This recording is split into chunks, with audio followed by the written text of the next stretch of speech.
clearly was a terrorist attack, and it was a car loaded with highly explosive materials that detonated. I think they're doing a very good job of carrying out an investigation, and I think when they have facts, they'll release those facts. Or there are reports, rather, that the UK is not sharing targeting. Yeah, a couple points. The United States, there's reasons why we have those assets in the region, and that is to collect intelligence, and we're actioning on that. Obviously, I won't go any deeper when it comes to intelligence matters. I did see a CNN report yesterday. I'm not going to go into great detail and to say that it's a false story. It's a fake story. And what's happening now is people with a business card that has a government email on it become sources because they don't know, they're not even in the know. So they either have an agenda or they want to make themselves important. And it's been a plague of story after story that's either inaccurate or misleading. And that falls in the category of both, that story does. Is it your assessment that Russia does not really want peace? Well, we can only go by what we see. I mean, I think they've stated clearly what they want is they want the rest of Donetsk.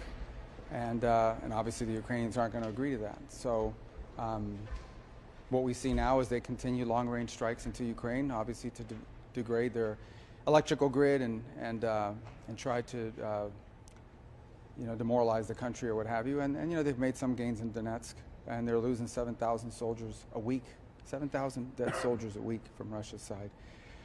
So as of now, I mean, that's the assessment we have to make. They've made a demand that Ukraine can't agree to, and so we're sort of where we are at this point. Mr. Secretary, I was told by the European representative on foreign policy, Kaja Kallas, that it was discussed, the Venezuela military operations were discussed. Not with me. No one raised it. I mean, no one in the meeting raised it. It was raised in meetings. Not with me. They didn't raise it with me. They may have raised it among themselves, but they all came now from CELAC or whatever they were at.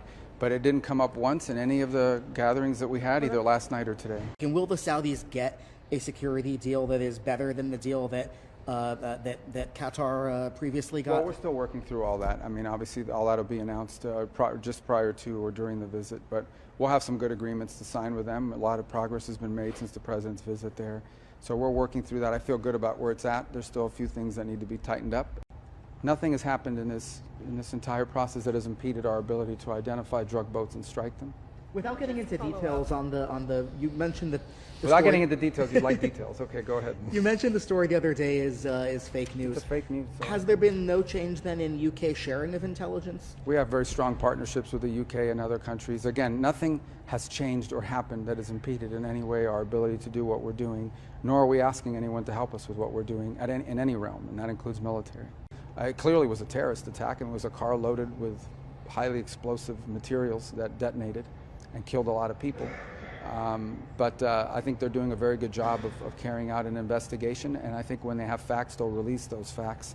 So, but clearly, I mean, we're aware of the potential that it has, and so we spoke about that a little bit today, the potential that it has to become something broader. But I think we're going to await to see what their investigation reveals. We've offered to help, but I think they're very capable in these investigations. They don't need our help, and they're doing a good job. But yes, look, certainly there's some concern about events in the West Bank spilling over and creating an effect that could undermine what we're doing in Gaza. We don't expect it to. We'll do everything we can to make sure it doesn't happen. All right, let's get out of here before they...